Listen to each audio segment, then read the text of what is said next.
5 books and counting. The Tales from the Omni Vault continues to expand as a universe. Go ahead and check the links down in the description to get your copies today. Hello ladies and gentlemen, I'm the Omni Viewer, and I just wanted to do a brief follow-up to the previous video I did about the character of Bernie Hayes from Godzilla vs. Kong, because of something I said that some people didn't seem to like. Not everyone, but I did notice there was a reaction to this.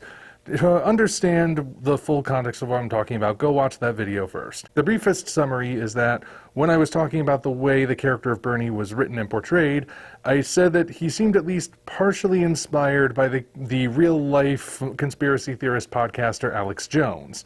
And because I know Alex Jones is a controversial character, to put it mildly, I decided to leave it at that without going into detail. And this got a lot of people, well, not a lot, but there were some people who jumped down to the comments to say, no, Bernie's not like that. Bernie's completely different because Alex Jones is a horrible person and he's a grifter and this, that, and the other thing, but Bernie's actually likable. Now, like I said, Alex Jones is a controversial figure, and I don't intend to make this some sort of a rabbit hole about whether or not he's ever been right, or if he's always been wrong, or if he should be supported or not. I really have no skin in that game at all.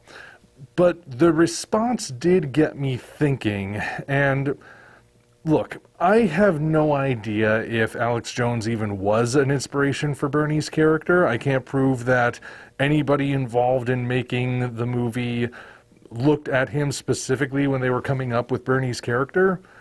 But just for a moment, let's entertain the possibility that it is what happened. My question is, what's the big deal in that case? You see, when it comes to storytelling, a lot of us storytellers tend to draw from real life. We read a weird news story, or we meet an odd personality out on the street, and our minds instantly go, I can use that. And then we get back home and we start figuring out how we can use that. Sometimes storytellers will give themselves an extra challenge in trying to figure out if they can make a likable character out of somebody potentially from the real world, or a character type or something that they don't like. Now, I actually do have an example in mind of what that's like, and it's an example that you're all familiar with and probably all love yourselves, and that would be Iron Man. Look up any interview with Stan Lee where he talks about how he came up with Iron Man.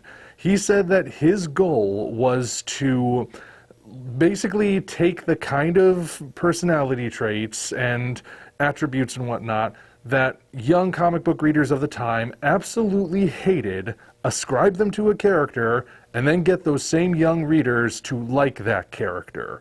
Tony Stark was that character he experimented with. Young readers at the time that Iron Man debuted would have been very opposed to the Vietnam War, which was still going on at the time. So who is Tony Stark? He's an arms dealer who's in bed with the military and supplying them with equipment to keep the Vietnam War going. Instantly, people would look at that and be reviled. This is the kind of character who in any other story would be the villain.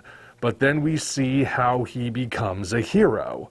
And while his popularity has fluctuated over the decades, you can't deny that since 2008, he's been everybody's favorite. He's led the MCU. He's the character we all wept for at the end of Endgame. Yeah, Iron Man dominated, and he started with the premise of trying to make an unlikable character the hero. And if the Alex Jones-Bernie connection is legitimate, I don't see that as any different myself, and I don't have to give any endorsement or condemnation of Alex Jones in order to think that it's a worthwhile experiment. Personally, I don't think there's any reason to get defensive and try to deny a connection. I would instead think about how could that actually work? Try to actually see, how do you get from a character that you don't like, a person that you revile and hate and spit upon and want to throw rocks at, and somehow get him to a position where he's a likable character that you could root for? In the end, though, what inspired the character isn't as important as how the character works in context. But I've already said my piece about that in the previous video, so I'll just stop there. I just wanted to add this for consideration. Until such time as we meet again, this is the Omni Viewer signing off. Thank you all for watching. Now be sure to head down to the description to check us out on other platforms, as well as find links to the 5 current books in the Tales from the Omni Vault universe. Again, thank you all, and we'll see you next time.